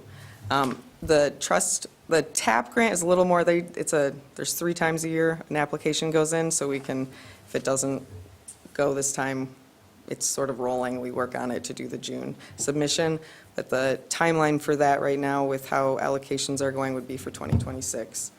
So we're still in a good spot there, and just as far as competitively, at least for that source, we're the only one in the area applying this round, so hopefully we have that going for us. It is a large request. Then for the Trust Fund and Land Water Conservation Fund with the Boardman Lake Loop project, I don't know if you're familiar with that. We put in 2 trust fund applications in the same round, and they both were funded. So right now, just as far as figuring out, we think because of Land Water Conservation Fund and how that was created by Congress many decades ago, and how it is for the protection of natural resources and the environment, that just because of the wetland components to this, that maybe It'd be a good fit. it could be a great fit. And it's $100,000 more than trust fund, which we'll take as much as we can get, so. Any questions? I didn't get where you were from. Oh, I'm so sorry. I'm Elizabeth Kalka. I'm Trail Development Director with Tart Trails. Oh, okay, all right. And I think we say this a lot, but as far as we have a number of projects going on around the region, and the 3 Mile Trail is the easiest to get letters of support and excitement around. I mean, there's just a lot of excitement around this region for this trail. And so how much exactly are you going for the TAP grant? Not the full 12.5, but 12? For TAP? Or TAP, sorry. Oh, yeah, no, we're going big. We're going to ask for 3 million. I don't know that they've ever funded anything of that size, but one, we think we have a very competitive project, and two, it just somewhere between 1 and 2 million, with that being a goal. I know I had never seen a Safe Routes to School project get as much as it did, but I mean, that just speaks to, there's 4 schools here. It's very unique. And that's why I think it's going to be just a total plus. I feel it's going to all be good. Yes. I think we'll all be surprised. I just feel it, because it is a very good concept. It's now getting closer and closer, and I just feel good about it, so. One thing about the cost, I just want to mention, we are looking at doing concrete boardwalk, which you don't see around here, but as far as long-term maintenance of it, when we do timber, you're 10 years, you're starting to replace boards. The lifespan of a concrete boardwalk is, well, there aren't really that many that have been in existence that long, but 50 to 70 years. So by putting a little bit more in here, we're having a long life for that project and reducing our maintenance costs. So that would just be suspended concrete on pillar, like, On helical piles. yeah, Other than that, I can't get much more technical. no? It's a really, I mean, if you're ever interested in seeing photos, it's pretty remarkable. You don't realize it's concrete, how they can stain it and create different textures and all sorts of things, so. Less slippery as well. So, Tonight, we were looking Yeah. for the application for trust fund would need to have a resolution of support by the township board. Yeah. But I think we're looking for support from the Parks Commission for. Just support, you don't need a. No. We're looking for a motion. Yeah. We're going Okay. to draft a resolution, but just because there's some unknowns and some of kind of the financing puzzle that parts are kind of putting together, we decided to.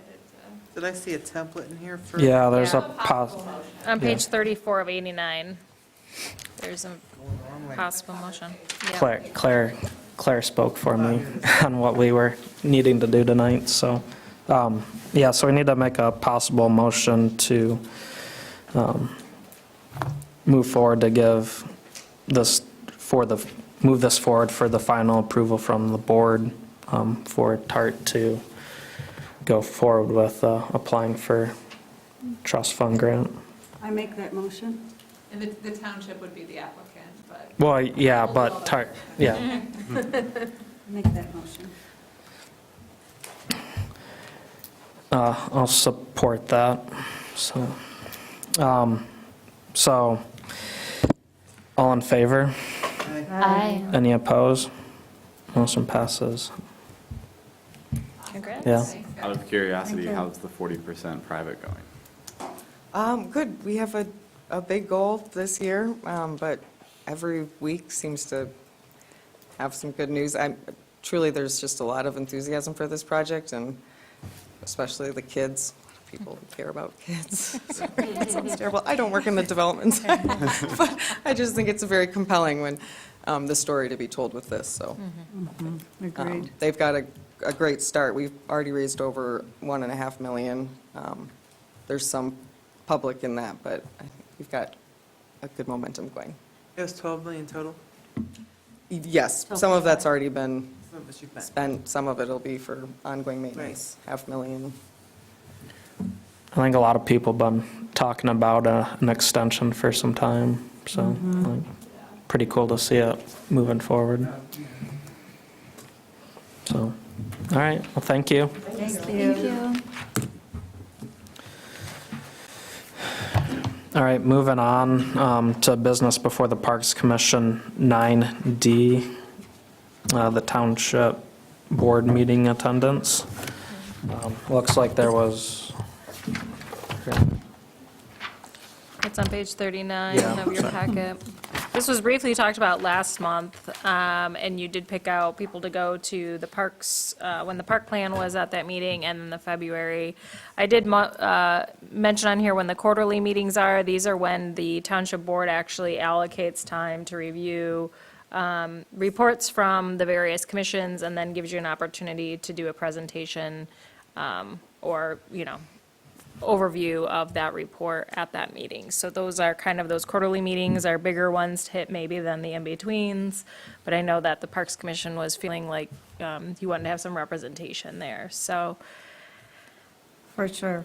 I don't know if we have any volunteers to go through and, Well, we used to go every month, and then we went quarterly, and then it was all just correspondence. And so now we're back to where we started, going every, I'll do the April 8th. okay. I'm more in favor of quarterly over I mean- monthly. I'm almost thinking, maybe is it beneficial to just do like, maybe two of us at the quarter, you know what I mean? Maybe two commissioners show up at each quarterly meeting, as opposed to trying to hit each meeting where, we may not even be. Yeah, because we were doing that, we were giving presentations at the meetings, but then it all just went to paper correspondence. And then I think it all just kind of fell by the And then wayside. COVID came and Yeah. Right, all and then that. Are they at 6 p.m.? 6:30. Oh, yeah, ours. Oh, is yep, at 6:30. Yeah, Late. 6:30. We definitely need to hit the quarterly meetings, but every other one would be a bonus if someone is willing to attend. They are informative meetings, and I pretty much learned about all this last meeting that we've talked about tonight with the farmer's market and, yeah, all the different projects that are going on, so.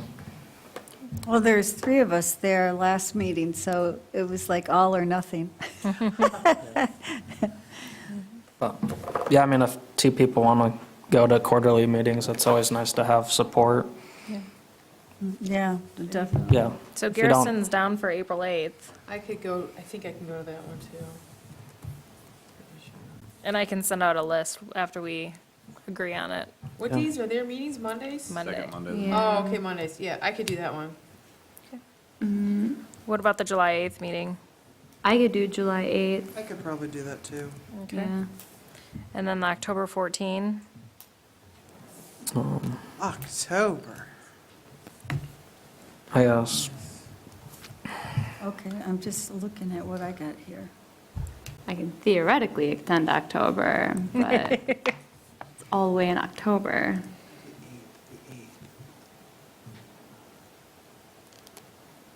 At 6:30. Right. Why do I have? Will we be able to prepare as a group what we'll present at the quarterly meeting? So for example, our meeting the month before then, Yeah. is that something we talked about? Yeah, we did Yeah, have you before where I had a report that I put on your agenda the month before, so you kind of Like could just a little say, summary. yeah, so you'd say, oh yeah, we need to add this or that. Okay.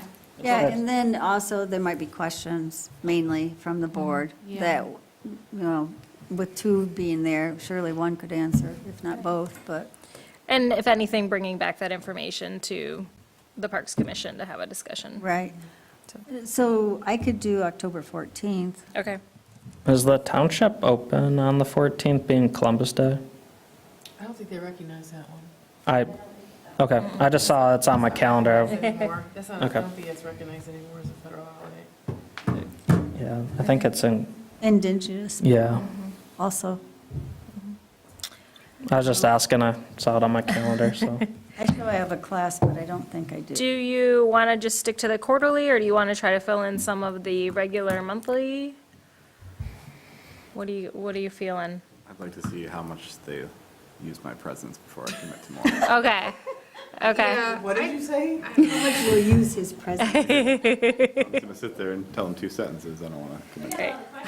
Yeah, if they got good questions for me, and I'm I mean, the helpful. quarterly meeting is where that happens, that's where the dialogue, the other meetings would be more, you're there, you could speak during public comment, type of thing if Yep. you wanted to, but, or to stay informed. I would say stick with the quarterly unless we have a Like big, something special Yeah. where we would want to go before the board for, Yeah. and then we could get on the agenda If too. we're Right. about to ask them for money, we should probably attend.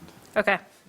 Yeah. Did Oh, and then- anyone else sign up for October 14th? Yes, Ally did. Okay. So I'll send out the list. You did October 14th too, Haley? Yeah. I guess I did. Oh, I'm sorry. Oh, no, it's you okay. penciled in for it. I did. as of I can now. pencil, yeah, that's true. That's true. And we can always, let you know, Yeah, as we if- get if- closer and the We'll have month plenty of before. time to, yeah. So, okay. I'll fill in if needed and probably attend other of the non-quarterly meetings. And I'm sure Ryan would be willing to attend a quarterly or, Oh, let's just sign Ryan up. We'll yeah. Yeah, we should sign them up. But, I mean, some of these meetings are long out to fully commit to, but I think we have a good idea for, And sometimes Stick- they last until 10:30. But I could be used to for in between. I mean, I'm the one that asked that we go to every meeting, so I think it's important. Not that we have to stay, but we should be, when it's presented, we should be there in support. and then, there was a public comment at the one board meeting when there were multiple of us. That is not, okay. Right. I didn't think so, but I just wanted to No. make sure if. It needed 4 and there was 3. It's incidental, it's unplanned. Right. You're not deliberating. Okay, Yep. And it wasn't a quorum. Yep. You guys Yeah. ended up, it's the same thing when you're at the sledding party. Yep. yeah, Um, okay, yeah, And they were all fine with it. She's better Yeah. cleared that up. yeah, no, I just wanted to ask Yeah, the so if you question. see, there's 4 of us showing up for a meeting, one has to go. Sort of. But what if you sit on the other side of the room? No, It's they were fine, if you okay all with want to be it. there, just don't talk about No, there's business. only 3 of us at that meeting.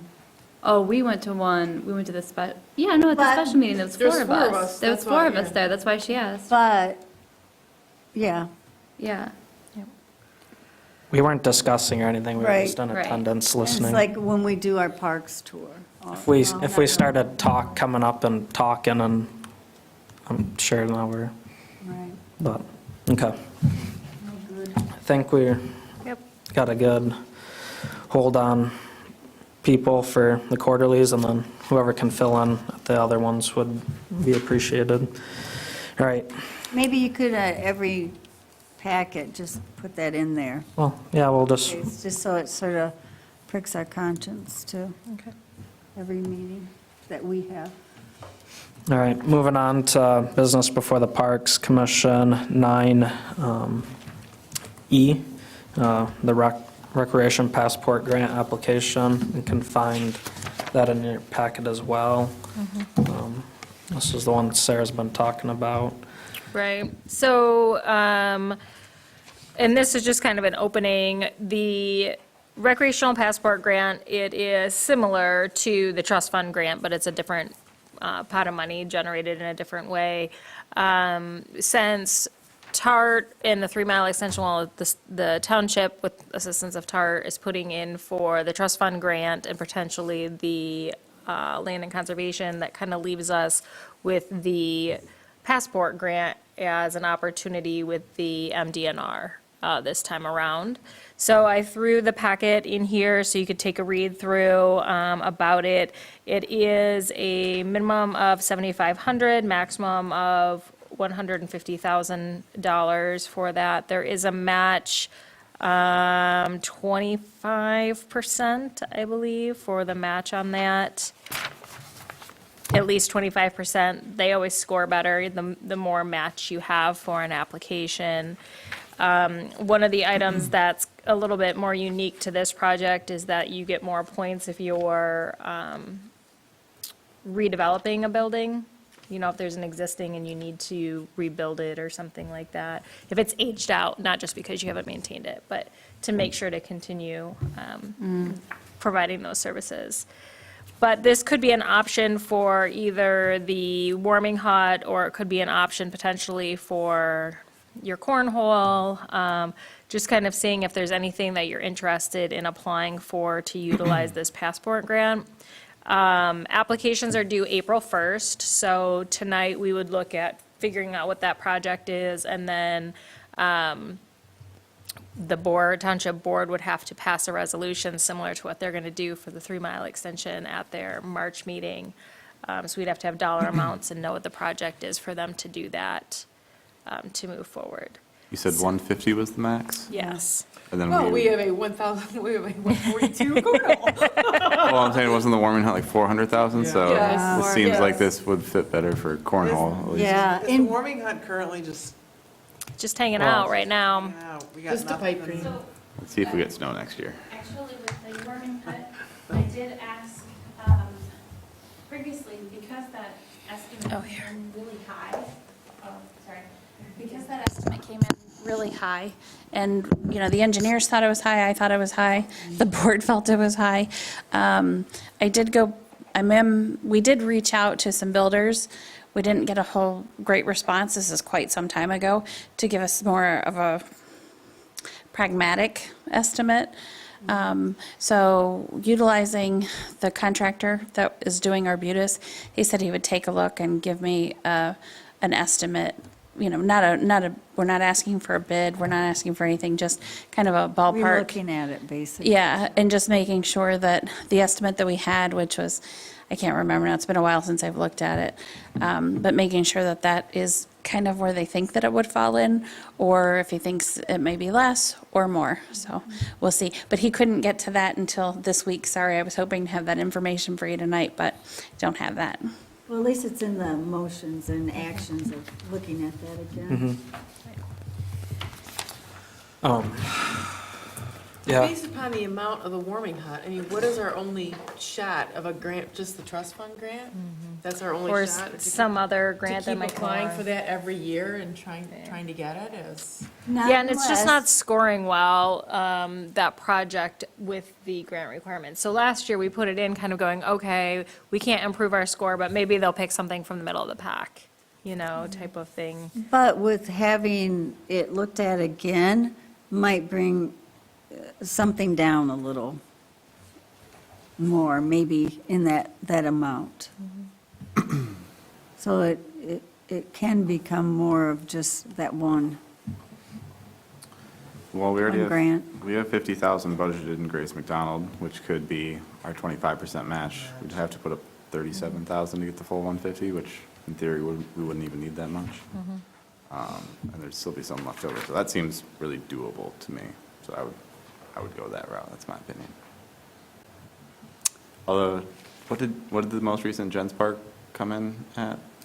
Oh, they went on. 136. Okay, because we only have 100 in there. So we're a little short to do that all out of pocket. So we also, it looks like these passport ones, it says no more than 3 recreation passport applications may be submitted for funding per year, so we can put in multiple, it looks like, but now we would You be wanna just- competing against, ourselves. Mm-hmm. Yeah. but, I mean, Don't you just get denied and they- then it's essentially rescinded and then you put in a fresh? is that how it goes? You, like, if it, like, this round one, your deadline is April 1st, and there's a determination deadline, then if we don't make it, then we can submit again, like, say, August 1st or something like that? Is that how it goes It's or just not? once a year. Oh, it's just This is one different. Okay. So it's points and, you know, they rank all of the projects. I mean, there's potential. You could, if you have 2 projects that you really like and you want to submit. We know this, that with the cornhole, we saw the design, it's sitting there. It's possibly where we could go for all or nothing on that. And then, as far as the warming hut, sure would be nice to have it, but can it wait, you know, one more round or one more year before we pursue that again? There's something about that they're just, it seems like the grant people are not jumping all over that. So, I mean, not that it's dead in the water, but maybe it just needs to be relooked at. Right now, we have the opportunity with the passport, recreation passport, to maybe go for that cornhole. And I'd argue the cornhole, I mean, even just the sidewalks that we're adding is like knocking off so many of those ADA findings that we Exactly. wanted to do anyways. And And it's already seasonally wise, packed. you can use them a lot longer versus you might not be able to sled at all, like this year. Yeah, The and warming hut is, it's just like extension of the Pavilions, gazebo. yeah. You can still rent it for parties.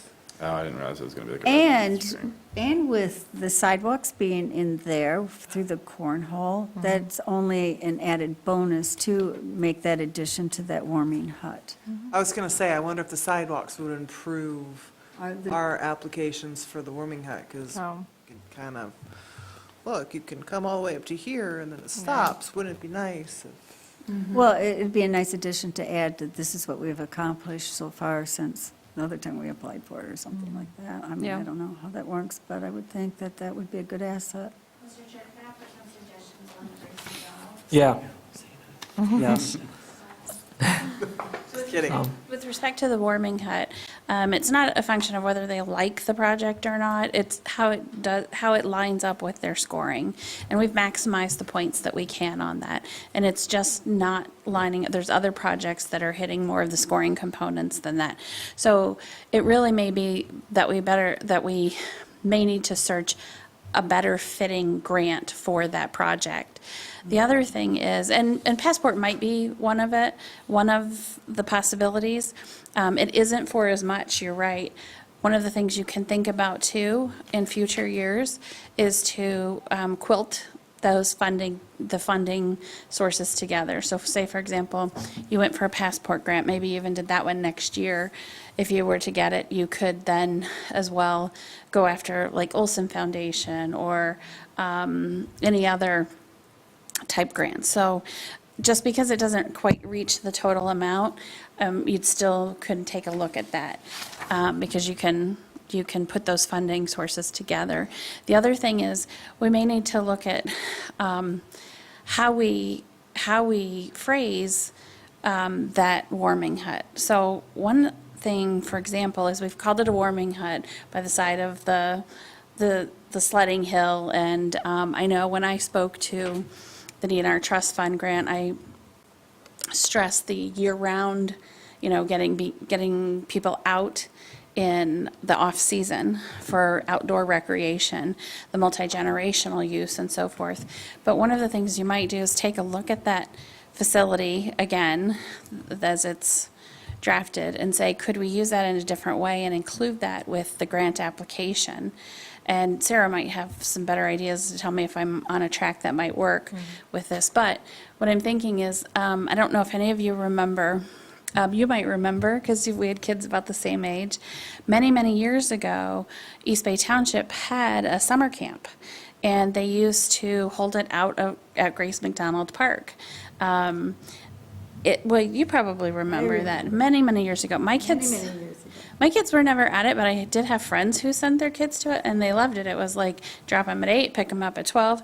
An issue with it, I always felt, way back then, was they were very subject to the weather.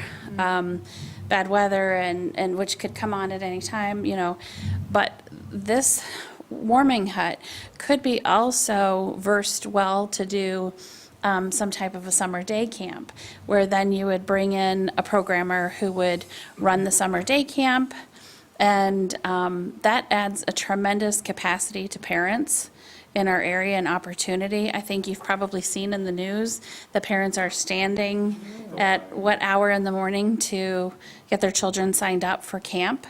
We all know that daycare is an issue, all of these things. So it may be that you can take that same structure and building, and maybe some things physically don't need to be changed in it.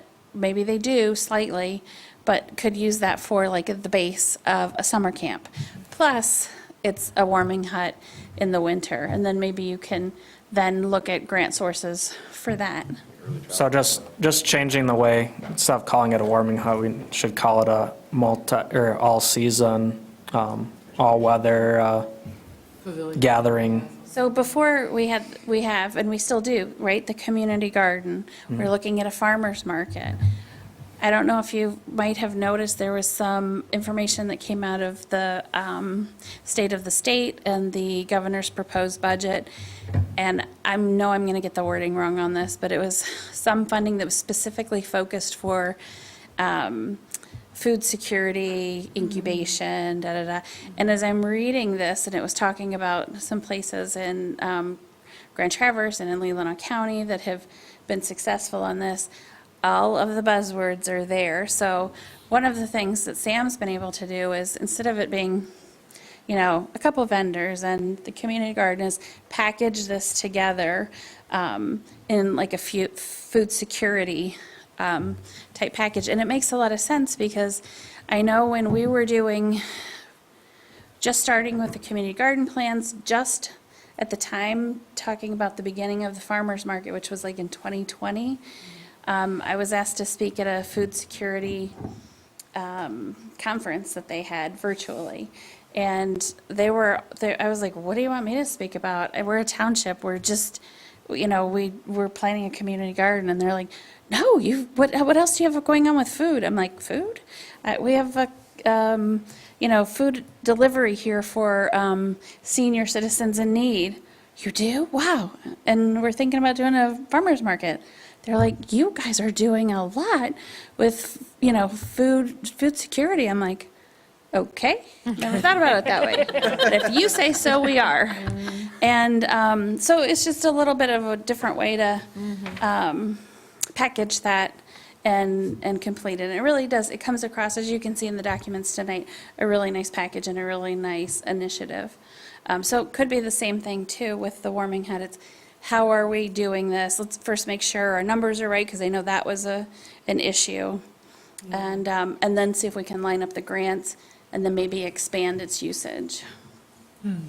So with that being said, then it's maybe almost good we go back to the cornhole thing for right now, because that's going to take time, plus them coming back with maybe an additional use to that warming hut.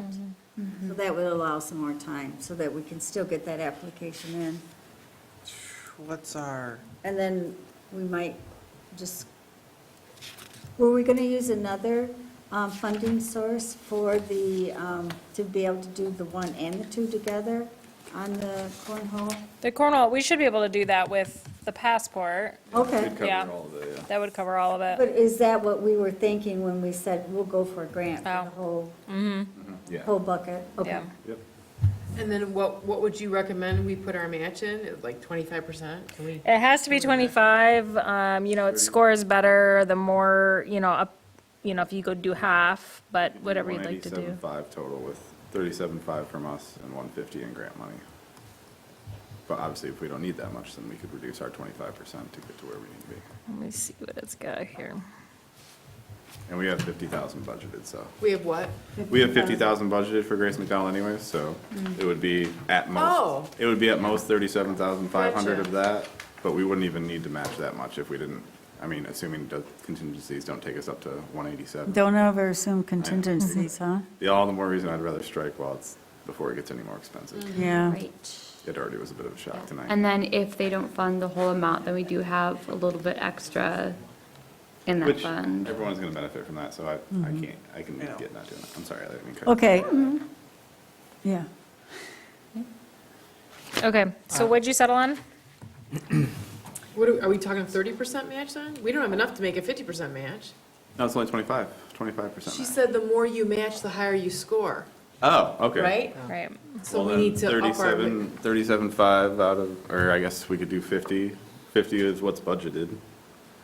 We can't do a 50, if there's only 50,000 in your budget. 50,000 is what he's And talking your about. max is that bid is like 142, whatever, rounded up to one. Well, we could just say No, our he's not match saying is 50%, he's saying $50,000. He's doing the math now. So the Yeah, but don't we have to match if you, okay. Am I not? Well, whatever No, 50,000 is out of. Oh, that's what you're 150. gonna, Yeah, Township's he's throwing doing- in 50 He's finding out grand. what 50,000% is. I just looked at, I 50,000%. just took, if the max you can get from the grant's 150, 25% of 150 is 37,500. Did I do that right? right. Yeah, I so Then, if Which would bring we, the total funding up to 187.5, which is more than we need. Right. so if we Okay. offered up, if we did offer the 50,000 as our match, that would end up being roughly 35%. Yeah. Which meets and exceeds the Okay. 25% minimum and would be a good boost for us. And we could even sit in the middle and just do like 40 or 45 or whatever, so we have a little bit of wiggle room. yeah.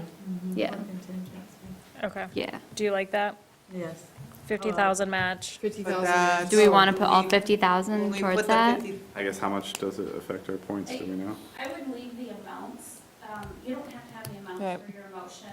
Oh. Leave us with some flexibility staffing wise while we look at the grants and Okay. determine what the best Or- allocation. Or do you say, we will do a 30% match, or a 35%, or does it have to be a dollar amount, or is it a No, percentage? the board is the one in their resolution, so right now, I'm just trying to get a feel for what you're comfortable with. If you're like, hey, I'm comfortable with allocating all of Grace McDonald's to this project as a match, that gives us the room to figure out, is 30% the line? Is it 45, what does that look like?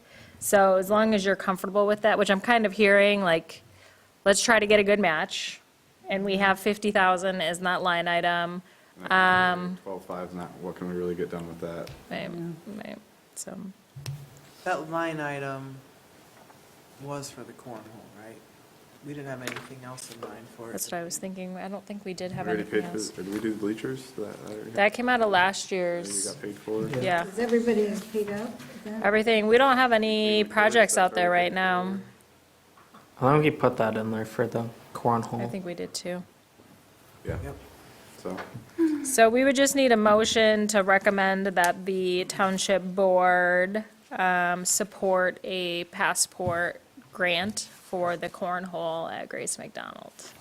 I will move that the township board supports the recreation passport grant application for the cornhole project at Grace McDonald. Support, did you make the motion? You just supported the motion that That I Sarah said? moved. Yeah. So, motion by Reardon to move the grant application forward to the Board of Trustees, and it was supported by LaRose. All in favor? Aye. Any opposed? All right, motion passes. It'd be nice if it was always like that. Here's a project, here's a grant. Yeah. Literally, that was Let's do perfect. it. We got Do the it. quote Things are lining today up. and Let's the, do it. Yeah. And two, if we get, if we get it, it's just, okay, here's what we're doing at Grace McDonald, coming soon, which is always nice to be able to tell the residents that We are doing something something. big is coming. Okay. All right, You guys are doing great and getting through your agenda. Sorry it's so thick one. packed. I'm sorry, Also, didn't Ryan want the bylaws on here? right? yeah. So these bylaws, they say draft on them, they were adopted. He found them back in an old packet from May 2020. So these are You said effective. over. So these bylaws, that even though they say draft across them, were adopted by the Parks Commission in May of 2020. Okay. Ryan dug through the packets, yep, it's starting on page, they overlap, huh? Yeah, what's this Sigma vendor self-service thing? Oh, that's a part of the That's a passport grant application. grant. Oh, it is, okay. Yep, so yeah. Got- So, yeah, I don't know if you want to talk about these, if Ryan had something specific he wanted to talk about. All to say that they are not draft, they are real. I just need to find the word real version to put, so they don't say draft I on think them. we were under the impression that these did not exist. Right, we were, I'm sorry, when did you say these were incorporated? May 2020, it's a, May 18th of 2020. That would It's have on been the a bottom. virtual meeting. It's on the Yes. bottom of the, Oh, there it is, I'm sorry. Your two-sided documents. Were we are confusing. recording? I know, I'm sorry. I mean, not necessarily. Oh, yeah. So I don't know if anybody saw anything that they just thought was glaring. If you want to sit with them for another month, and we put them on Thinking we- March's agenda. I'd rather have Ryan here to go over this. He seemed to be. Oh, that's a good point, yeah. He seemed to be the one that wanted to see it. And also, yeah, I should probably look at it. Yeah, we could just move it to the next. Okay, meeting. hold for March. Yep. Perfect. Please. Oh, who's Ryan? Oh, yeah, that guy's not here. all right, so everyone, please review the bylaws and come with changes, comments, et cetera, for next month's meeting. If we do have changes, what does that process look like? You would just come to the meeting and we can mark them up and then vote on them, and then I will get you revised copies. Cool. So if you have anything, if you have some larger items you'd like to talk about and you send it to me about a week before the meeting, I can include it in the packet so everybody can think about it when you review your packet. But they're only a quick 3 pages. To me, they're pretty standard bylaws. There's nothing really too fancy about them, but they are yours, so whatever you'd like them to say. Okay. All right. There's no more comment on the bylaws. We'll go ahead and move forward with public comment. There's no more public unless Beth has anything more. I do. Do you? I actually really want to, I think you noticed this by watching the presentations tonight, but wanted to extend appreciation to staff, our fellow, our contract, our agency partner of TART. They have really done a great job at implementing vision from the master plan, taking initiative, collaboration, working together, and moving things forward, keeping them moving forward. So I just really wanted to extend that appreciation and to you as well for your attentiveness in the projects that they're working on. So thanks. Oh, thank you. Yeah, appreciate you stepping in when we need some more info as well. Yep. All right. Moving on.